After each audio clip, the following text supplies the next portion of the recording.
ফলন লাগাইতে চাইলে কি করবা? এই দেখো আমার এখানে গাছ কিন্তু এখনো সাইজা নাই, কিন্তু তাও ফলন মোটামুটি ভালো হয়েছে। আমি আজকে বাজারেও 40 কেজির মতো কাটছি।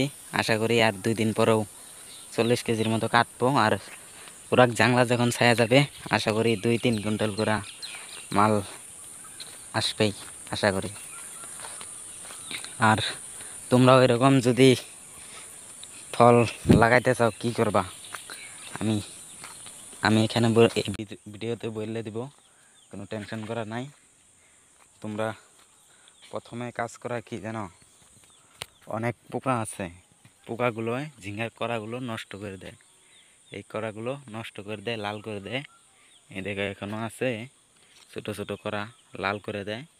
এই কারণে স্প্রে করানো লাগবো সুলেমান। সুলেমান স্প্রে করলে পোকাগুলো অনেক কমে যাবে। 12-13 দিন কোনো পোকা আক্রমণ করতে পারবে না। ওই সুলেমানের পাওয়ার 12-13 দিন থাকবে। বৃষ্টি না থাকলে 12-13 দিন থাকবে।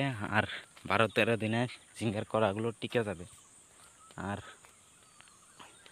ঝিঙ্গা খেতে অধিক ফুল ফল আনার জন্য তোমরা ইউজ করতে পারো এগ্রিগোল্ড, একটা বালতি পাওয়া যাবে, সেটা ইউজ করতে পারো। আরও সয়েল ইউজ করতে পারো, বোরন ইউজ করতে পারো, ক্যালসিয়াম ইউজ করতে পারো, জ্যাম ইউজ করতে পারো। দেওয়ার পরে তোমরা আমিস্টার টপটা গাছে স্প্রে করবো অবশ্যই। আমিস্টার টপটা একটা ভালো ফাঙ্গিসাইড, লোকে কাটাই নিতে পারে। এই কারণে আমিস্টার টপ তোমরা ইউজ করবা। আমিস্টার টপ ইউজ করলে গাছের যদি রোগ না থাকে, ফলন অবশ্যই বেশি আসবে।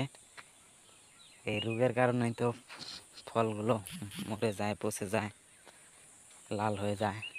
যদি গাছে বেমার কোনো না থাকে, তাহলে অবশ্যই ফলটা বেশি হবে খেতে। আরও তোমরা সবাই লাভবান হইতে পারবা। আমিস্টার টপ ঝিঙ্গা খেতে এটা ভালো কার্যকারী। এটা মারতেই হবে, এটা মারবা। ছোটো থাকতেও মারতে পারো, কারণ ওটা অনেক ভালো। যে কোনো গাছে মারতে পারো, মরিচ গাছ, যে কোনো গাছে। ঠিক আছে বন্ধুরা, আরও এখানেই সমাপ্ত করি আমি।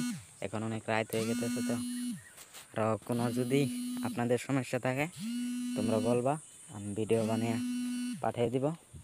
আর বন্ধুরা, এই চ্যানেলটা অবশ্যই সাবস্ক্রাইব করে রাখবা, এরকমই নতুন নতুন ভিডিও পাওয়ার জন্য।